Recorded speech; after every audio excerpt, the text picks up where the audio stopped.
US President-elect Donald Trump has wasted no time in advancing his commitment to end the Russia-Ukraine war. Within 72 hours of meeting French President Emmanuel Macron and Ukraine's President Volodymyr Zelensky, Trump hosted Hungarian Prime Minister Viktor Orban, a staunch ally, at his Mar-a-Lago estate. Adding to the significance of the meeting was the presence of Elon Musk, the tech magnate and a trusted advisor to Trump. Orban later described the gathering as the start of a new era, sharing on X, formerly Twitter, USA Today, "The future has begun." An afternoon in Mar-a-Lago with at real Donald Trump, at Elon Musk, and at Michael Waltz. While details of their discussions remain undisclosed, the meeting's symbolic weight was undeniable. Orban's alignment with Trump is not new. He has consistently championed Trump's ability to broker peace in Ukraine, describing him as a man of peace.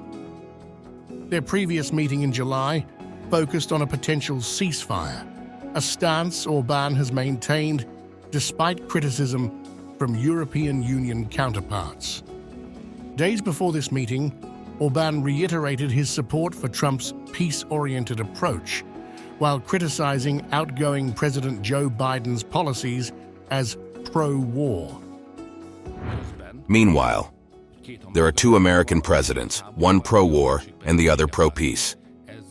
This causes confusion. Everyone knows that President Trump is coming and he will make attempts to make peace.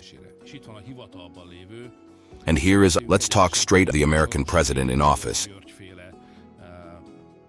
who is supported by George Soros's international power groups and wants to escalate the scale of the war and increase the war support. Orban's position as a nationalist leader with close ties to Moscow has left him isolated within the EU. He has openly criticized Europe's military and financial capacity to sustain the war, highlighting Ukraine's weakening position and Europe's lack of resources. Russia has changed. It has strengthened in the war. Ukraine has also changed. It has become very weakened. It turned out that Europe is extremely weak militarily. We do not even have the equipment and ammunition that would otherwise be necessary in a conflict with the Russians. We do not have the money for war, so all signs of European weakness have appeared. Orban's close relationship with Trump, unique among European leaders, could provide him with strategic leverage. His alignment with Trump's agenda, particularly on NATO funding, positions him as a dissenting voice in Europe. The timing of Orban's visit adds intrigue.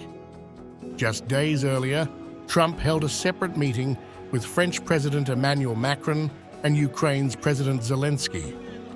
According to sources, Trump and Macron met privately before being joined by Zelensky for a brief 35-minute dialogue. Macron reportedly urged Trump to sustain US support for Ukraine against Russia's invasion.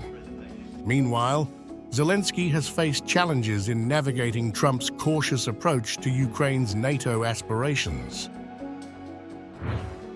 Speaking after his meeting with Trump, Zelensky acknowledged the limitations of engaging with a president-elect who lacks formal authority. He revealed plans to call President Joe Biden, emphasizing the critical role of the current administration in Ukraine's NATO bid. As for the invitation to NATO, for example, it is difficult to talk to President Trump today because he is not yet in the White House. He does not have all these legal rights.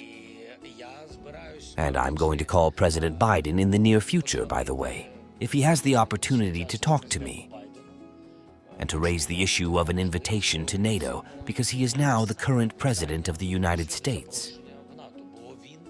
A lot depends on his position. And there is no point in discussing with President Trump something that is out of his control today. Zelensky made these remarks during a meeting with Germany's CDU leader Friedrich Merz, further highlighting the complexities of Ukraine's diplomatic challenges. Orban's appearance at Mar-a-Lago, alongside Trump and Musk, underscores a unique convergence of political and technological powerhouses. While Musk's role in the discussions remains unclear, his presence adds an unpredictable dynamic to Trump's evolving strategy as he prepares to re-enter the global stage.